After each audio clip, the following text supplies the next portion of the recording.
Once again, welcome back to another episode in this series of videos where we were staying in Estepona and travelling out from our Airbnb base. This particular day, we had aimed to arrive at La Linea at around 10 AM. This episode should describe what you can realistically expect to achieve in one day whilst travelling from the Spanish border. It's the last full day we've got staying in Estepona before we move on to our next place in Olvera, and weather's turned nice at last, and in fact it's a glorious day. 20 degrees of high, so it's nice temperature for walking, and we've driven down to La Linea, parked up in the multi-storey car park, and we've come through passport control and we're now into Gibraltar. So unfortunately, because of the way that the maintenance schedule is taking place, they've decided they've shut the cable car for the rest of the season for maintenance. So at this moment in time, where we had intended to catch the cable car to the top and then walk back down, it looks as though today we're going to have to both walk up and then walk back down again. Looking at the signage on the way up, there were anchor points where people have been using these anchor points in the rock as leverage points to sort of haul artillery and general weaponry up the mountain. It's a reasonable walk as it is trying to get up here. The actual thought of actually trying to drag weaponry up here and heavy cannons and what have you, the guys really must have earned their keep back in the day. Under normal circumstances, when the cable car is operating, it should be possible to visit all of the various attractions and define waypoints marked on the map provided at the pay point. Whilst walking up, we were passed by many 8-seater minibus taxis. In hindsight, I guess these would have been performing the pickups from the bottom of the cable car station or the entrance immediately after the Spanish control. Unfortunately, that never occurred to us until after the event. As such, we ended up walking over 7 miles on the day and ascending 640 metres or 2,100 feet to the top.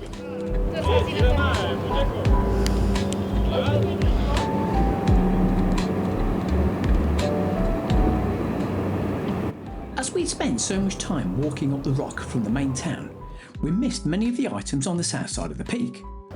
Had we caught the minibus, we would also have had time and energy to visit the Spur Battery, O'Hara Battery, Pillars of Hercules and the Windsor Suspension Bridge.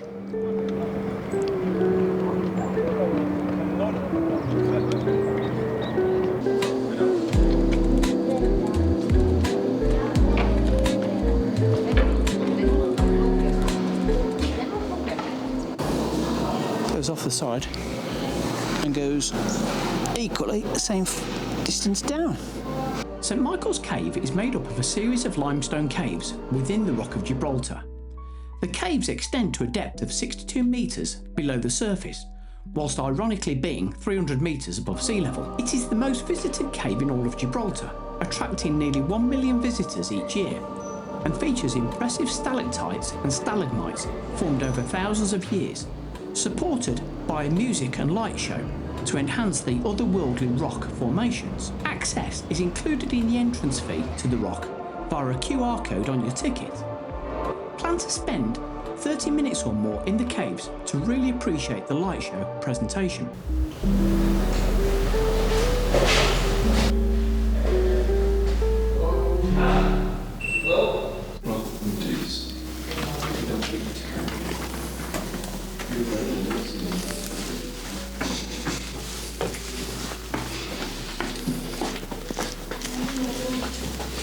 There's certainly bits in here where you could bang your head.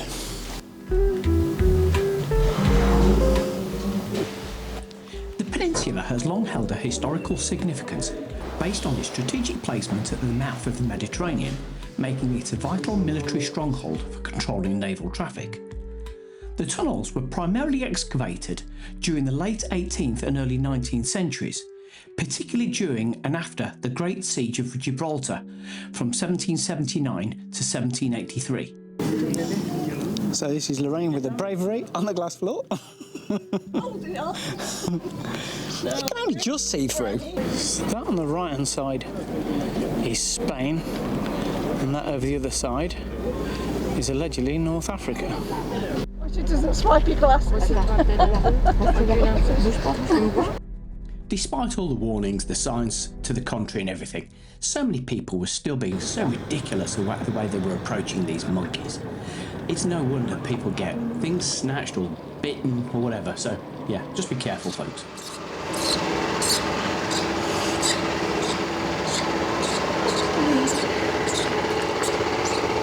So there was no running cable car, and we've both walked from the bus stop all the way up to the very top cable car station. We are at pretty much, I think, the highest accessible place. The cable car is actually 30 feet below us, and Lorraine's just fallen, hence hence the face that she's pulling. Yeah. But apart from that, have you enjoyed it? It's been good. You and how proud are you of the fact that you walked all the way up here? I'm shattered. It's hard work, and we've all still got to go all the way down. And so begins the long walk back down.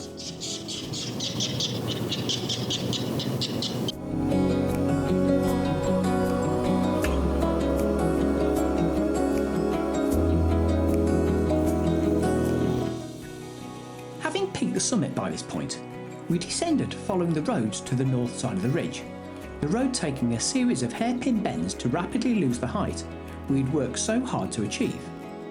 I have to admit, by this point I was getting weary and wanted the walking to end.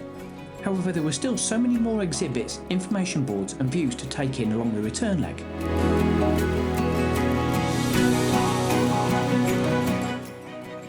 Again, being so heavily constrained by time, everything we did at this point was nothing more than a fleeting visit.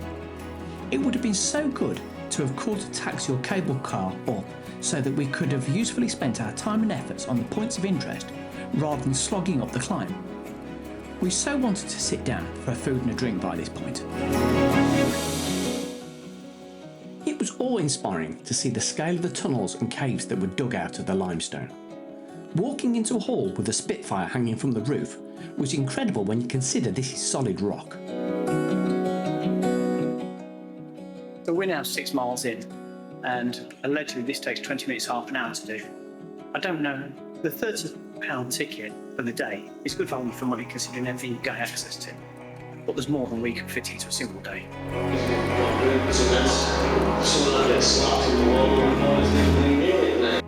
The ticket to get into Gibraltar and to the rock was 30 quid. That's per person. We thought it was a bit over the top to begin with, but when you see just how much stuff you get access to, it's actually really good value for money. The only thing is, it's more than you can physically fit in a day. So in reality, to come on and do it justice, you book in at a second day.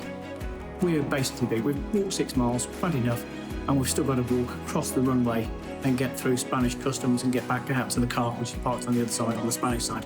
So we're just doing a quick whistle-stop tour, not really doing the tunnels justice. We've missed out the Moorish Castle, we've missed out the Windsor Suspension Bridge.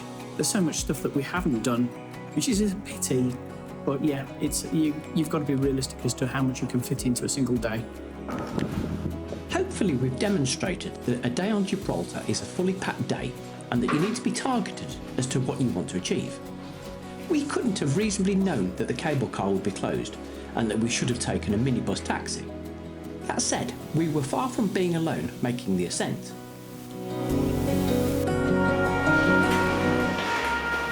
The next day was a travel day, with a small stop-off at Setenil de las Bodegas on our transfer over to our second accommodation in Olvera.